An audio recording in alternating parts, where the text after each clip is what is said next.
Assalamualaikum warahmatullahi wabarakatuh. Selamat datang di channel saya. Kali ini saya akan melanjutkan alur cerita film Bloodhound, yaitu episode 6.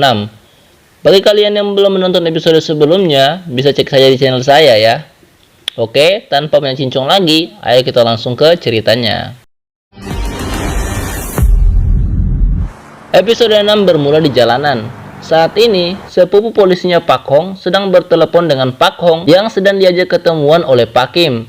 Pak Hong benar-benar seperti orang yang tidak terurus lah begitu. Mungkin dia kepikiran dengan video telanjangnya yang diambil oleh Pak Kim. Saat Pak Kim datang, Pak Kim langsung mengetahui kalau Pak Hong sedang berteleponan dengan sepupu polisinya.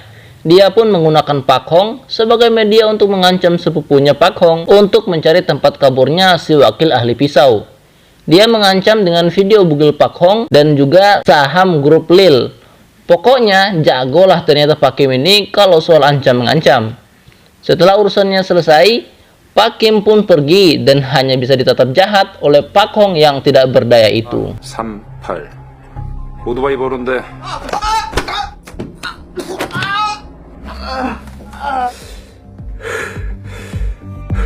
Scene berganti. Tim Pak Choi sedang membahas cara anak buah Pak Kim menghilangkan jejak mayat yang pernah mereka bunuh, yaitu dengan merebus mayatnya hingga beberapa hari sehingga tulang pun menjadi lunak. Setelah itu digiling dan disebar ke laut, dan upah untuk hal itu ada 15 juta won. Kalian bisa cari saja untuk rupiahnya ya. Mereka juga membahas kasino milik Pak Kim yang akan dibangun tersebut, serta kepentingan jangka panjang Pak Kim lewat kasino tersebut. Boleh juga nih jadi ide bisnis. Hahaha. 사채를 쓰는 사람도 많아지는 거지. 그냥 매일 돈이 걸. Di mobil yang lain, Pak Choi sedang menceritakan dongeng masa lalunya kepada bidadari kita. Konon katanya, uang yang dicuri Pak Kim dari Pak Choi adalah 20 miliar won. Dan jika mereka mendapatkannya, Pak Choi ingin mengajak Hyunju, Gunwo, dan Wojin untuk berkeliling dunia. Pokoknya ini juga ide yang bagus lah. Dan Roma akan menjadi tempat yang pertama mereka kunjungi lah begitu. Saat diolok-olok oleh Hyunju, Pak Choi mengatakan bahwa akan mengajarkan mereka cara pamernya orang kaya yang benar lah begitu.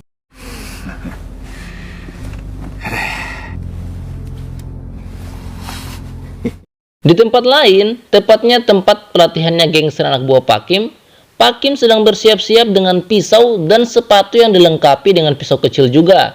Bahkan sampai baju anti begal itulah ia gunakan. Tinggal menunggu kabar dari sepupu Pak Hong saja, mereka langsung turun tangan lah. Sedang si Gang Yong alias sepupunya Pak Hong saat ini sedang menonton CCTV jalanan tempat penyekapan si tangan kanan.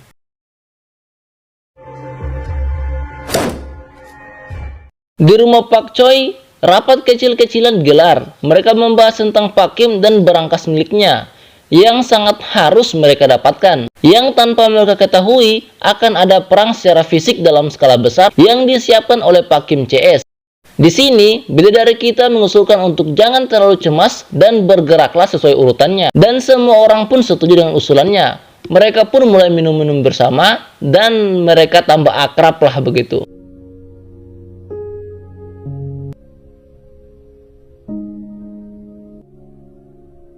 Scene berganti pada Gang Yong yang telah mendapatkan alamat penyekapannya Pak Choi dan memberitahu Pak Hong yang hanya bisa menangis dan minum minuman saja.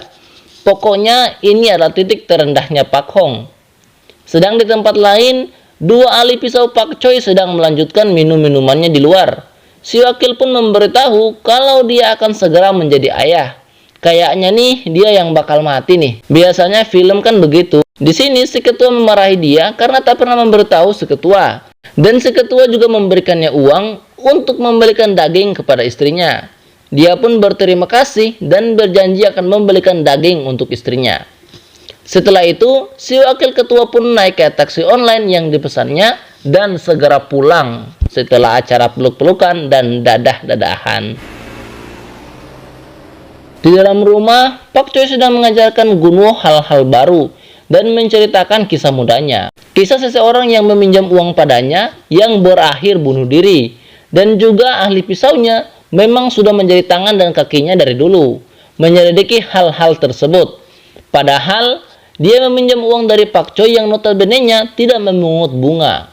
Dan menurut seorang kenalan dari orang yang meninggal ini, para rentenirlah yang sering datang dan memukuli orang itu dengan perawakan tinggi besar seperti beruang, dan yang satunya lagi tinggi. Padahal Pak Choi tidak pernah sekalipun melakukan hal tersebut, dan hal tersebut terus berlanjut sampai beberapa kali. Dan si ketua geng pisau pun mendapati informasi bahwa yang melakukan hal tersebut adalah Pak Kim dan si Beom. Sambil bekerja di Pak Choi, mereka juga mengatasnamakan Pak Choi, datang meminta uang bunga lah begitu, sampai menghajar orang-orang tersebut. 너 왜 자살을 해? 이유가 없어. Gunwo juga menceritakan kisah ibunya yang tertipu juga seperti itu. Dan Pak Choi merasa bersalah kepada Gunwo karena hal tersebut. Menurut dia, apa yang dilakukan oleh Pak Kim adalah hasil didikannya dia. Kalau ada bos yang kayak begini mah, kita bisa hidup enak ya kalau ikut dia. Gunwo juga menguatkan Pak Choi bahwa semua bukan salahnya, dan Pak Choi yang merasa senang berjanji akan membangunkan sasaran latihan tinju untuk Gunwo hingga dia bisa fokus latihan dan menjadi juara. Serta dia akan membangun kafe besar untuk ibunya Gunwo di bangunan tersebut dengan sewa gratis hingga Pak Choi mati, dan balasan dari Gunwo hanya terima kasih. Kan sudah Mimin bilang, ikuti bos yang ini saja ya. 뭐라고? Pak Kim yang sedang bersiap ditelepon oleh si polisi tentang alamat yang didapatkan dan segera berangkat untuk menyerang dengan 5 buah mobil.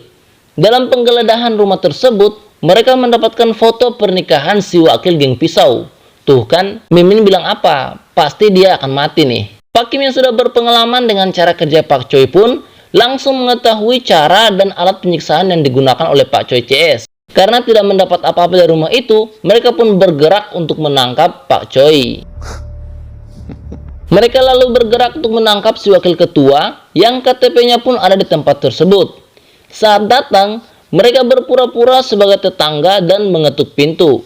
Si wakil pun memberitahu istrinya untuk segera menelepon polisi dan tidak boleh membuka pintu apapun yang terjadi. Setelah bersiap dengan semua yang dia punya, si wakil pun mengambil pisau dan mengambil kuda-kuda. Dia pun dengan gesit menjatuhkan beberapa orang dan menikam yang lainnya. Namun, karena berada di tempat yang kecil dan musuh yang banyak, dia pun berhasil dikalahkan dengan 2 pukulan kepala menggunakan tongkat bisbol. Pak Kim pun menanyai dia alamat dari si ketua dan mengancam akan membunuh istrinya kalau dia tidak memberitahu. Scene berganti. Pagi harinya mereka semua di rumah Pak Choi sedang sarapan pagi dengan sup penghilang mabuk buatan ibunya Gunwo. Semua orang menyukai masakan buatan ibunya Gunwo. Saking terkesannya, Pak Choi sampai menawari ibunya Gunwo bekerja di panti asuhan miliknya sebagai tukang masak. 여기서 식사도 좀 챙겨드리고 그렇게. Saat sampai di restoran, tanpa diketahui oleh si ketua, anak buahnya telah tewas. Dan saat dia sedang berganti pakaian, Pak Kim telah masuk ke dalam ruangan dan menejamkan pisaunya. Pak Kim pun memberitahu kalau dia mengetahui alamat si ketua dari wakilnya dan telah membunuh mereka juga. Anehnya, dia memberitahu hal tersebut sambil tersenyum lebar layaknya psikopat. Dengan tatapan marah, si ketua pun bertarung 1 lawan 1 dengan Pak Kim yang masing-masing menggunakan 2 buah pisau. Dan ternyata Pak Kim sudah bersiap. Dia meletakkan pisau kecil di sepatunya agar bisa melukai orang hanya dengan menendang mereka. Setelah terluka, si ketua pun menjadi lebih serius. Setelah mendapat luka ketiga di kakinya, dia berhasil menusuk Pak Kim. Tapi karena pergerakannya sudah terbatas, Pak Kim berhasil menikamnya lagi. Dia pun menyerang Pak Kim di bagian perut Pak Kim. Tapi ternyata Pak Kim juga sudah memakai rompi anti begal. Jadinya pisau tersebut tidak berhasil melukai Pak Kim. Persiapannya mantap kali ya. Akhirnya, dia ditikam oleh Pak Kim di bagian perutnya. Saat itulah, dia mengambil sebuah pedang di bawah meja dan berhasil menikam Pak Kim. Keadaan pun berbalik. Giliran Pak Kim yang dihajar olehnya. Tapi tetap saja, dia yang wassalam karena ditikam oleh pedangnya sendiri. Pak Kim yang menang pun tersenyum puas sekali.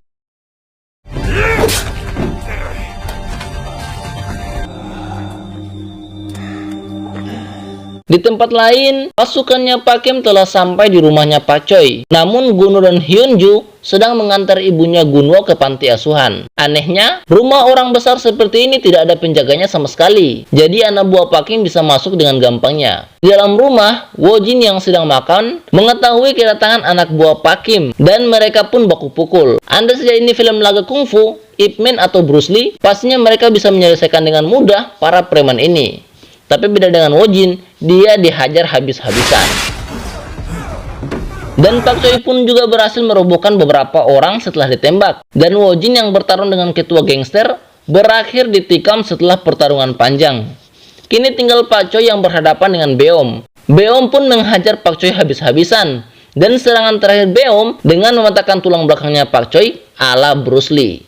Setelah itu, barulah Pak Kim sampai, dan dia menikam leher Pak Choi sambil menutup mulutnya Pak Choi, hingga Pak Choi wassalam. Hal itu bahkan membuat anak buahnya tidak bisa berkata apa-apa, dan merasa ngeri. Begitu juga dengan uang milik Pak Choi, dia mengambil semuanya. Beberapa saat kemudian, Gunwo dan Hyunju sampai ke rumahnya Pak Choi. Mereka terkejut dengan asap yang besar dari sekitar rumah. Ketika sampai di dalam pagar, mereka mendapati rumah Pak Choi lah yang dibakar. Gunwo segera mencari keberadaan Wojin dan menemukan Wojin yang sudah sekarat. Begitu juga Hyunju yang menemukan Pak Choi yang sudah tidak berdaya. Hyunju pun berteriak-teriak, dan saat Gunwo sampai, dia langsung mengangkat Hyunju dan memindahkan para korban ke rumah sakit. Scene berganti. Para perawat dan dokter sedang bersiap-siap untuk mengoperasi Wojin. Saat tengah mengoperasi, tekanan darah Wojin turun, sedangkan stok darah telah habis, sehingga mereka membutuhkan donor. Gunwo yang sedang membersihkan darah di jaketnya pun berlari dan segera melakukan pengambilan darah untuk didonorkan. Sedang di ruang operasi, keadaan Wojin semakin kritis dan membutuhkan darah lebih banyak. Gunwo dengan menangis-nangis memohon untuk mengambil satu kantong lagi darahnya. Dan di ruang operasi, keadaan Wojin semakin dan semakin parah. Dan film pun berakhir. Entah bagaimana keadaannya si Wojin, kita simak nanti di episode selanjutnya. Oke guys, jangan lupa like, komen, dan subscribe ya, agar kalian tidak ketinggalan video-video terbaru dari channel ini. Oke, see you di sampai jumpa. Wassalamualaikum warahmatullahi wabarakatuh.